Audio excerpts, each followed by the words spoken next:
Olá pessoal, vamos falar nesse vídeo, continuando sobre espectroscopia no infravermelho, mas agora eu vou falar um pouco sobre aplicações para além da elucidação estrutural. Tá? Nesse caso, nós vamos falar de uma aplicação no diagnóstico de câncer gástrico.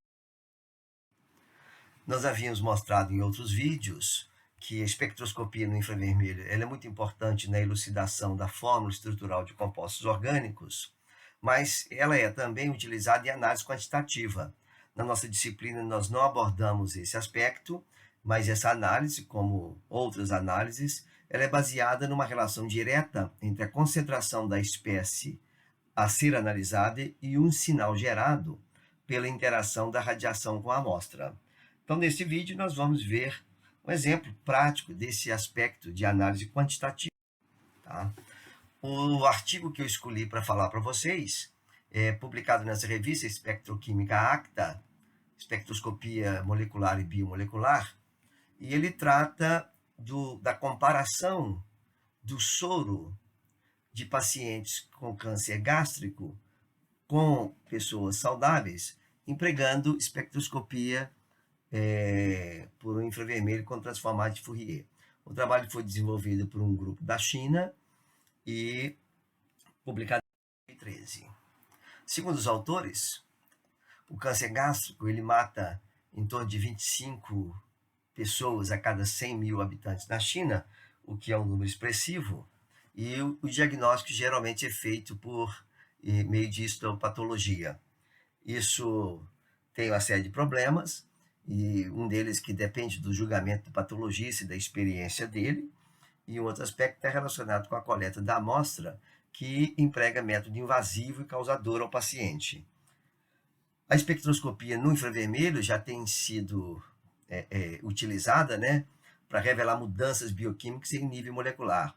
Já existe uma série de trabalhos onde essa técnica FTIR é empregada para fazer diagnóstico de câncer.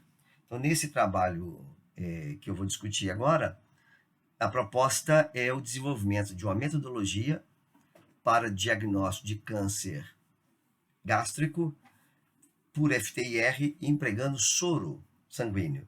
E a ideia é que a metodologia seja fácil e rápida. Os autores utilizaram amostras de 19 pacientes, de 19 pessoas sadias e 27 pacientes com câncer gástrico. Aqui tem os dados das pessoas que forneceram as amostras, a idade média, 47,9, mais ou menos 10 anos, você tem uma faixa relativamente grande de idade aqui, e as pessoas saudáveis, de 41, mais ou menos 13 anos. É o sexo das pessoas que forneceram as amostras, e aqui foram empregadas amostras de pessoas com câncer, mas em vários estágios de desenvolvimento. Ou seja, você tem uma diversidade da amostra. Do ponto de vista experimental, eles empregaram um espectrômetro IRA Affinity FTIR da Shimadzu. As medidas foram feitas de 4.000 a 800 centímetros menos 1, com 32 varreduras e 8 centímetros menos 1 de resolução, e foram colocados 5 microlitros de soro sobre a janela de fluoreto de bário. A água, então, dessa amostra ela foi removida sob vácuo a temperatura ambiente. Aqui chama atenção o uso de fluoreto de bário, que é insolúvel em água. Cuidado aqui, quem for desavisado pode usar cloreto de sódio e vai ter um problema, porque esse sal ele é solúvel em água. E ao ser removida a água, forma-se um filme fino sobre fluoreto de bário e essa amostra, então, ela é analisada. Os dados foram processados com software Opus 5.5. Foi feita a correção da linha de base, no caso, por conta das análises quantitativas, isso é importante ser feito. E foi feito todo um tratamento estatístico para verificar, para fazer a comparação entre os dados e verificar se as medidas feitas são capazes de distinguir entre paciente sadio e paciente com câncer. Os resultados obtidos, então, consistem numa série de espectros no infravermelho. Aqui está ilustrado nessa figura um espectro marcado com a letra A, que é um espectro típico de amostras de pacientes com câncer, e na letra B, um espectro típico de amostras de pessoas saudáveis. Se você olhar bem, você talvez não perceba diferença, de fato não dá para a gente perceber muita diferença aqui. Não daria para distinguir, a uma primeira vista, espectro infravermelho de amostra de um paciente com câncer ou com um saudável. O trabalho na realidade, então, ele envolve, a primeira coisa que se faz é uma interpretação do espectro, como nós vimos em diversos outros vídeos. Aqui foram colocados os máximos de absorção em termos de número de ondas das amostras de pacientes com câncer e aqui de pacientes saudáveis. A diferença é muito pequena em termos da posição da banda, 3296 e 3294, isso não dá para distinguir. Aqui está o assinalamento, banda de amida A, banda de amida B, estiramento assimétrico de CH de grupo CH3, estiramento assimétrico de CH de grupo CH2, estiramento simétrico de grupo CH2 e vai por aí, estiramento de carbonila e várias outras bandas, tá? E essas atribuições são feitas com base em tabelas. Vocês encontram muitas tabelas nesse livro aqui que ajudam nesse tipo de assinalamento. Um livro bastante completo em termos de tabelas, mas você também deve pesquisar a literatura. Feito o assinalamento dessas bandas, os autores, então, começam a fazer uma análise minuciosa. Optaram por analisar aquela região 1 com mais detalhes. Aqui está aquela região destacada em amarelo, bem ampliada aqui agora. Aqui estão as faixas de número de ondas, que foram analisadas. E também aqui observa, essa é a região de estiramento de CH2 e CH3, como nós vimos na tabela anterior. E também escolher a região 2, que vai de 1000 até 1750. Vocês observam que a banda mais intensa do espectro são essas duas bandas aqui. Aqui tem um destaque, vocês podem ver a linha de base. Tá? Aqui está a linha de base. Como eu havia comentado, houve uma correção da linha de base. E o que eles fizeram, então, nesse tipo de trabalho, pega o ponto médio daqui da linha de base, vai até o máximo do pico. Pega da linha de base e vai até o máximo do pico. Fiz isso para todos os outros picos. Com isso, ele tem a altura do pico. Observe que aqui não está sendo medida a área do pico, está sendo medida a altura do pico. Então, eles fizeram uma medida da razão entre vários picos. A razão entre o pico 2959, 2931, 1646, 1550, escolheram vários picos. Na verdade, fizeram essa razão para um grande número de picos e essa análise foi mais detalhada para esse 1, 2, 3, 4, 5. Na tabela seguinte, nós mostramos os resultados obtidos. A razão entre os picos 2959 e 2931, tá? Esse pico primeiro aqui, essa banda, corresponde ao estiramento do grupo CH3 e este grupo corresponde a um grupo CH2. Observa que esse CH3 e CH2 são grupos típicos de lipídio. Lipídio, você tem uma cadeia longa com vários CH2. Tá? E a intensidade do pico depende de quantos grupos estão absorvendo. No caso de paciente sadio, essa razão, tá, da área deste pico pela área deste pico deu 1,18. No caso dos pacientes com câncer, a razão deu 0,96.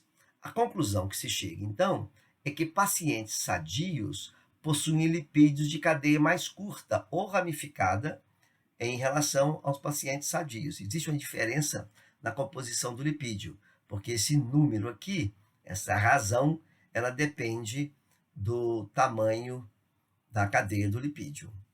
Outro conjunto de bandas que foram medidas é essa de 1646, que corresponde a estiramento CO, que também está presente em lipídios, e 1550, lipídios e amida. e 1550, que é estiramento de CN e deformação angular de NH. A razão, no caso do paciente sadio, deu 1,37 e 1,58 para paciente com câncer. Todavia, isso aqui é valor médio, a faixa de variação é 1,2 e 1,65, 1,2 é 1,65, ou seja, do ponto de vista estatístico, embora a média seja diferente, não há diferença estatística, ou seja, essa razão ela está relacionada com a estrutura secundária de proteína e não discrimina. O CO aqui, na verdade, CO de amida de proteína, porque o CO de lipídio dá em valor bem mais alto que este. Outra razão que foi medida, 1314 e 1243, que é estiramento de CN e estiramento de POO, 0,81 e 0,665, ou seja, aparentemente é uma diferença grande, mas quando você pega a faixa de variação é praticamente a mesma e não há, então, diferença estatística entre essas médias. PO está relacionado com ácido nucleico e não, essa razão também não discrimina. Outra razão que foi medida, tá, que está relacionado com lipídio, que é outra fração presente no soro, 1453, 1400, está dando aqui 0,6057, mas essa faixa também praticamente, embora tenha uma pequena diferença, aqui é praticamente o mesmo valor.